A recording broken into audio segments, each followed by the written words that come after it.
Hey guys what's up, this is Shiv Mishra. You are welcome back to the Learn Book. भारतीय संविधान के इस video में हम राज्य के नीति निर्देशक सिद्धांत पढ़ेंगे। तो राज्य के नीति निर्देशक सिद्धांत का यह भाग 1 है। इसका भाग 2 हम अगली वीडियो में पढ़ेंगे। तो आइए राज्य के नीति निर्देशक सिद्धांतों के कुछ प्रश्नों पर हम चर्चा करते हैं। तो इस वीडियो का पहला प्रश्न है, राज्य के नीति निर्देशक सिद्धांतों को भारतीय संविधान में शामिल किए जाने का उद्देश्य है राजनैतिक प्रजातंत्र को स्थापित करना, सामाजिक प्रजातंत्र को स्थापित करना, गांधीवादी प्रजातंत्र को स्थापित करना, सामाजिक और आर्थिक प्रजातंत्र को स्थापित करना। तो भारतीय संविधान में राज्य के नीति निर्देशक सिद्धांतों को भारतीय संविधान में शामिल करने का जो उद्देश्य है वो सामाजिक और आर्थिक प्रजातंत्र को स्थापित करना है। तो इसलिए इस प्रश्न का सही उत्तर होगा डी विकल्प, सामाजिक और आर्थिक प्रजातंत्र को स्थापित करना। राज्य के नीति निर्देशक सिद्धांतों को भारतीय संविधान में शामिल किए जाने का उद्देश्य सामाजिक और आर्थिक प्रजातंत्र को स्थापित करना है। अगला प्रश्न है, निम्नलिखित में से कौन एक राज्य के नीति निर्देशक सिद्धांतों का उद्देश्य नहीं है? एक कल्याणकारी राज्य की स्थापना करना, सामाजिक आर्थिक न्याय को सुनिश्चित करना, एक धार्मिक राज्य की स्थापना करना, एक धर्मनिरपेक्ष राज्य की स्थापना करना। अगर हम ध्यान से विकल्पों को पढ़ें तो जो सी विकल्प है, एक धार्मिक राज्य की स्थापना करना, अगर थोड़ी बहुत भी भारतीय संविधान की समझ है तो हम यही कहेंगे कि हाँ, सी विकल्प ही इस प्रश्न का सही उत्तर होगा। तो राज्य के नीति निर्देशक सिद्धांत भारतीय संविधान के भाग 4 में अनुच्छेद 36 से 51 तक वर्णित हैं और भारत के जो संविधान निर्माता थे उनका लक्ष्य इन सिद्धांतों के माध्यम से आर्थिक और सामाजिक, लोकतंत्र एवं कल्याणकारी राज्य की स्थापना करना था।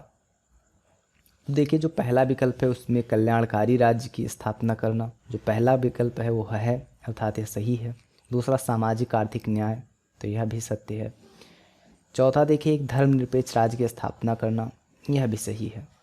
यानी इस प्रश्न का जो सही उत्तर होगा वो होगा सी विकल्प, एक धार्मिक राज्य की स्थापना करना। ये राज्य के नीति निर्देशक सिद्धांतों का उद्देश्य नहीं है। अगला प्रश्न है, निम्नलिखित कथनों पर विचार कीजिए। भारत के संविधान के संदर्भ में राज्य के नीति निर्देशक तत्व विधायिका के कृत्यों पर निर्बंधन करते हैं, कार्यपालिका के कृत्यों पर निर्बंधन करते हैं। उपयुक्त कथनों में से कौन सा या से कथन सही है? तो राज्य के नीति निर्देशक तत्व विधायिका, कार्यपालिका और संवैधानिक मामलों में राज्य के लिए सिफारिशें हैं कि ना तो विधायिका के कृत्यों पर निर्बंधन करते हैं और ना ही कार्यपालिका के कृत्यों पर निर्बंधन करते हैं। अर्थात इस प्रश्न का सही उत्तर होगा डी विकल्प, ना तो 1 ना तो 2। अगला प्रश्न है, राज्य के नीति निर्देशक तत्वों के बारे में निम्नलिखित कथनों पर विचार कीजिए। ये तत्व देश के सामाजिक आर्थिक लोकतंत्र की व्याख्या करते हैं। इन तत्वों में अंतर्विष्ट उपबंध किसी न्यायालय द्वारा परिवर्तनीय नहीं है। उपरोक्त कथनों में से कौन सा कथन सही है?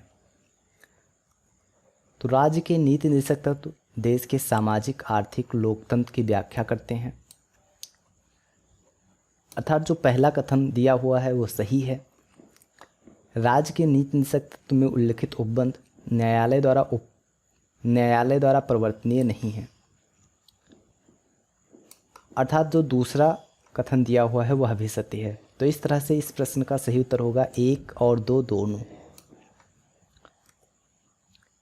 अगला प्रश्न है, कल्याणकारी राज्य की संकल्पना का समावेश भारत के संविधान में है राज्य के नीति निर्देशक तत्वों में, चौथी अनुसूची में, मौलिक अधिकारों में या प्रस्तावना में?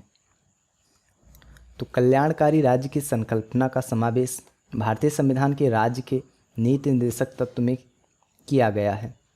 यानी जो कल्याणकारी राज्य की संकल्पना है वो राज्य के नीति निर्देशक तत्वों में है और राज्य के नीति निर्देशक तत्व भारतीय संविधान के भाग 4 में अनुच्छेद 36 से 51 के अंतर्गत शामिल हैं। इसके साथ ही कल्याणकारी राज्य का विचार भारतीय संविधान की प्रस्तावना में भी पाया जाता है। तो इस तरह से जो ये प्रश्न है इसका 2 विकल्प सही है। एक तो राज्य के नीति निर्देशक तत्वों में यानी ए विकल्प और दूसरा डी विकल्प प्रस्तावना में, क्योंकि जो कल्याणकारी राज्य की संकल्पना है वो इन दोनों में शामिल है। तो गाइस, आज की इस वीडियो में बस मुझे उम्मीद है कि यह वीडियो आपको पसंद आया होगा।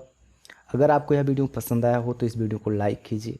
अगर आप इस चैनल पर नए हो तो इस चैनल को सब्सक्राइब कर लीजिए। तो भारतीय संविधान के ही अगले वीडियो में हम राज्य के नीति निषेध सिद्धांत का जो भाग 2 होगा उसको कंटिन्यू करेंगे। Thank you guys.